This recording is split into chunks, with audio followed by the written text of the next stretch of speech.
السلام علیکم خواتین و حضرات۔ آج میر تقی میر کی جو غزل ہم نے مشکل الفاظ کے معنی بتانے اور شرح کرنے کے لیے منتخب کی ہے، اس کا پہلا شعر ہے: اشک آنکھوں میں کب نہیں آتا، لوہو آتا ہے جب نہیں آتا۔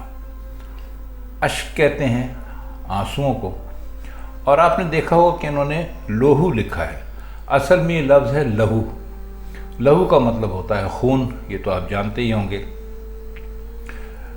اپنے اس شعر میں وہ کہہ رہے ہیں کہ ہماری آنکھوں میں اس وقت آنسو نہیں ہوتے جس وقت کہ ہماری آنکھوں سے خون برستا ہوتا ہے۔ یہ اصل میں اپنی دنیا کے حوالے سے یا اپنے محبوب کے حوالے سے اپنے رنج اور اپنے غم کا اظہار انہوں نے کیا ہے۔ کہنے کا ان کا مطلب یہ ہے کہ اب ہماری آنکھوں نے آنسو بہانا چھوڑ دیے، اب آنسوؤں کی جگہ خون نے لے لی ہے۔ اب جب ہم روتے ہیں تو ہمارے آنسو نہیں بہتے، بلکہ آنسوؤں کی جگہ ہماری آنکھوں سے خون بہتا ہے۔ اصل میں وہ یہ کہنا چاہ رہے ہیں کہ ہمارا جو رنج یا ہمارا غم ہے یا ہمارے دکھ ہیں اور ہماری تکلیفیں ہیں، وہ عام لوگوں سے کہیں زیادہ ہیں۔ کسی عام آدمی کو تکلیف ہو تو وہ رونے لگتا ہے، اور ہم آپ جب روتے ہیں تو ظاہر ہے کہ آنسو ہی آنکھوں سے نکلتے ہیں۔ لیکن وہ کہتے ہیں کہ ہمارا رونا تو اس شدت کا ہے کہ اب آنسوؤں کی جگہ خون نے لے لی ہے۔ تو اس شعر میں اصل میں شاعر نے اپنے غم کا بہت زیادہ بڑھا ہوا ہونا یہ بتانے کی کوشش کی ہے۔ اس حوالے سے اچھا شعر ہے کہ انہوں نے غم کی شدت میں بہنے والے آنسوؤں کو لہو سے تبدیل کرنے کی بات کی ہے، لہو سے مثال دی ہے، تشبیہ دی ہے۔ اگلا شعر ہے: ہوش جاتا نہیں رہا لیکن جب وہ آتا ہے تب نہیں آتا۔ اس میں کوئی خاص مشکل لفظ نہیں ہے، تو ہم اس شعر کا مطلب کرنے کی کوشش کرتے ہیں۔ وہ یہ کہتے ہیں کہ ایسا نہیں ہے کہ ہم سدا کے بے ہوش ہیں یا ہم سدا کے دیوانے ہیں یا ہم دنیا سے بالکل ہی الگ تھلگ کٹ کے رہتے ہیں اور اپنے حواس ہمارے درست نہیں ہوتے۔ ایسا نہیں ہے، باقی اوقات میں تو ہم بالکل ٹھیک رہتے ہیں۔ دن رات آپ ہم سے ملتے ہیں، ہم باتیں بھی کرتے ہیں، شعر بھی کہتے ہیں، دنیا داری بھی کرتے ہیں، لیکن اس وقت ہمیں ہوش نہیں ہوتا جب ہمارا محبوب ہمارے سامنے آتا ہے۔ تو وہ اپنے اس دکھ کا اظہار اس لیے کر رہے ہیں کہ ایک تو یہ ہے کہ وہ اگر محبوب کے آنے پر بھی وہ ہوش میں رہیں تو وہ محبوب سے اپنا حال دل بھی کہہ سکتے ہیں، لیکن ان کو گلہ یہی ہے کہ وہ ہر وقت ہوش میں رہتے ہیں، لیکن جب محبوب سامنے آتا ہے تو وہ اپنے ہوش میں نہیں ہوتے، یعنی اپنے حواسوں میں نہیں ہوتے۔ اس سے مطلب یہ نہیں ہے کہ وہ فینٹ ہو جاتے ہیں یا بے ہوش ہو جاتے ہیں، ایسا نہیں ہے۔ ہوش سے ان کی مراد اپنے اس حال میں رہنا ہے جس حال میں کہ آدمی عام طور پر رہتے ہیں۔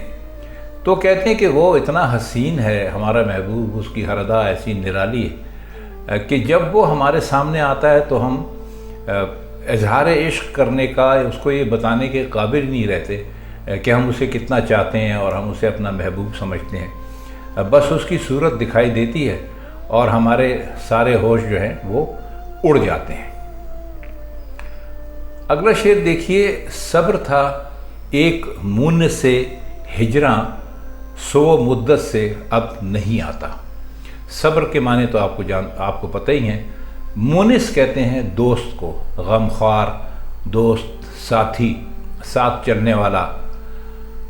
ہجراں کہتے ہیں جدائی کو، ہجر جدائی کو کہتے ہیں، تو ہجراں کا مطلب ہے کہ وہ جدائیاں سمجھ لیجئے۔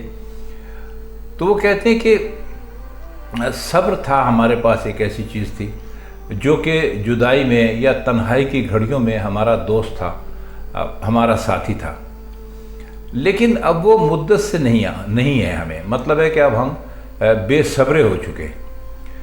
جب آدمی بے صبرہ ہو جاتا ہے اور اس کے اندر سے صبر ختم ہو جاتا ہے تو وہ اب مایوس ہو جاتا ہے، اور مایوس آدمی کبھی روتا ہے، کبھی پیٹتا ہے، کبھی راتوں کو اٹھ کے فریاد کرتا ہے، چلنے لگتا ہے، کبھی رک جاتا ہے۔ ایک اس طرح کی سی کیفیت ہوتی ہے، یعنی اس سے یہ نہیں ہوتا کہ وہ کسی ایک جگہ پر ٹک کر بیٹھ جائے، اس کی پریشانی، اس کی پشیمانی وہ سب صبر کی وجہ سے ہوتی ہے۔ تو کہتے ہیں کہ وہ ہمارا مونس ہجرا تھا، یعنی ہماری تنہائی کا دوست تھا، یعنی جب ہم تنہا ہوتے تھے تو صبر ایک ایسی چیز تھی کہ جب ہم اس کا دامن تھام لیتے تھے تو ہم سکون سے بیٹھ جاتے تھے۔ لیکن اب تو ایسے حالات ہو گئے ہیں بہت دنوں سے کہ اب ہمیں صبر بھی نہیں آتا، تو ہماری حالت ایسی بن گئی ہے جیسی کہ آپ کے سامنے ہے۔ اگلا شعر دیکھیے، دل سے رخصت ہوئی کوئی خواہش، گریہ کچھ بے سبب نہیں آتا۔ رخصت ہونے کا مطلب ہوتا ہے چلے جانا، اور گریہ کہتے ہیں رونے کو۔ تو وہ یہ کہتے ہیں کہ یہ جو ہم رو رہے ہیں یہ کوئی بے سبب نہیں ہے، ایسا ہوا ہے کہ ہمارے دل سے کوئی خواہش جو ہے نا وہ بالکل ہی سرے سے جاتی ہی رہی۔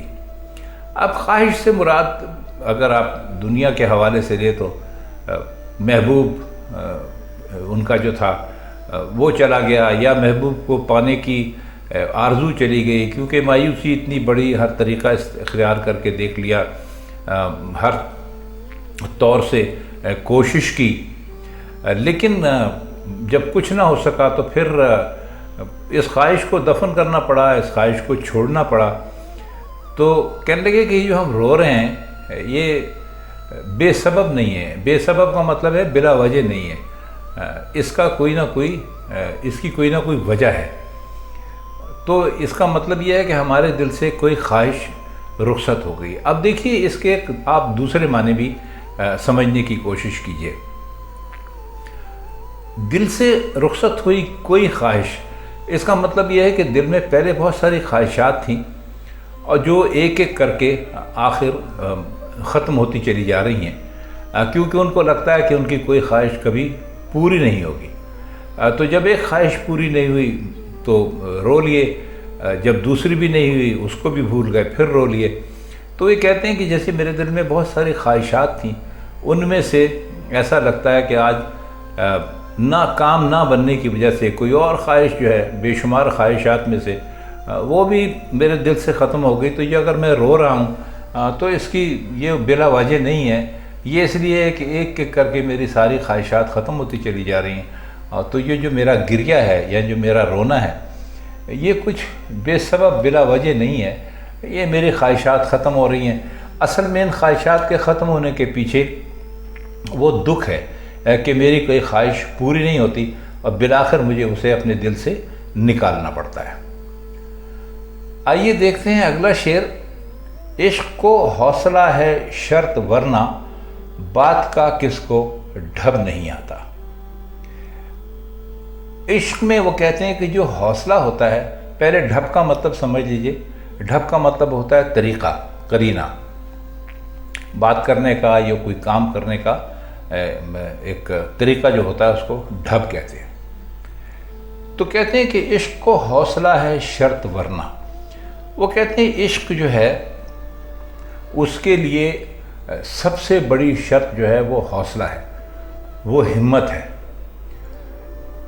کہنے لگے اگر وہ ہمارے اندر موجود ہو تو بات کا کس کو ڈھب نہیں آتا۔ تو ایسا نہیں ہے کہ ہمیں بات کرنے کا طریقہ نہیں آتا، یعنی ہم اپنے محبوب سے اظہار نہیں کر سکتے عشق کا، اور لیکن کہتے یہ ہے کہ شرط ہے عشق میں کہ حوصلہ ہونا چاہیے، مگر ہمارے اندر وہ حوصلہ نہیں ہے، ورنہ بات کرنا تو ہم جانتے ہیں۔ اگر ہمارے اندر یہ حوصلہ پیدا ہو جائے کہ ہم اپنے محبوب سے اپنی خواہش کا اظہار کر سکیں تو کوئی مسئلہ ہی نہیں ہے، کیونکہ بات کرنا تو ہم جانتے ہیں، ہم شاعر ہیں، ہم لفظوں سے کھیلتے ہیں۔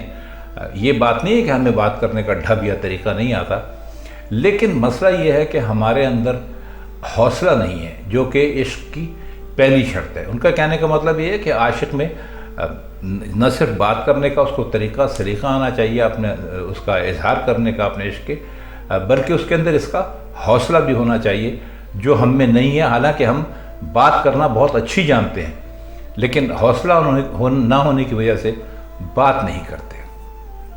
اگلا شعر ہے، جی میں کیا کیا ہے اپنے اے ہمدم، پر سخن تا بلب نہیں آتا۔ ہمدم بھی دوست کو کہتے ہیں، دوست، ساتھی، رفیق، مونس، ابھی آپ کو اوپر بتلا چکے ہیں۔ سخن کا مطلب ہوتا ہے بات، اور تا بلب، بلب یعنی ہونٹوں تک، تا بلب یعنی ہونٹوں تک۔ تو وہ یہ کہہ رہے ہیں کہ ہمارے دل میں تو پتہ نہیں کیا کیا ہے، کون کون سی آرزویں ہیں، اظہار کے کون کون سے طریقے ہیں، اپنی محبت، اپنے عشق کی بات رکھنے کے کون کون سے ہمارے اندر حسرتیں ہیں، لیکن ہمارا مسئلہ یہ ہے کہ وہ سب کچھ ہمارے دل میں ہی رہتا ہے، جی میں ہی رہتا ہے، اور جو ہمارا سخن ہے، ہماری بات ہے، وہ ہمارے ہونٹوں تک نہیں آ پاتی۔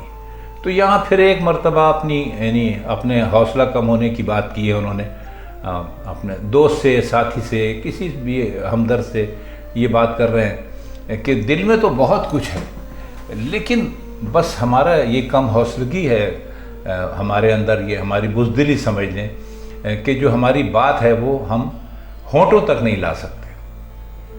تین حضرات، یہ تھی میر تقی میر کی آج کی غزل اور اس کے کچھ مشکل الفاظ کے معنی، اور جس کے ہم نے شرح کرنے کی کوشش کی۔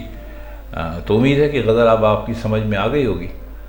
تو پھر انشاءاللہ آپ سے اگلی کسی محفل میں میر کی کسی اور غزل کے ساتھ پھر ملاقات ہوگی۔ تب تک کے لیے ہم آپ سے اجازت چاہتے ہیں۔ اللہ حافظ۔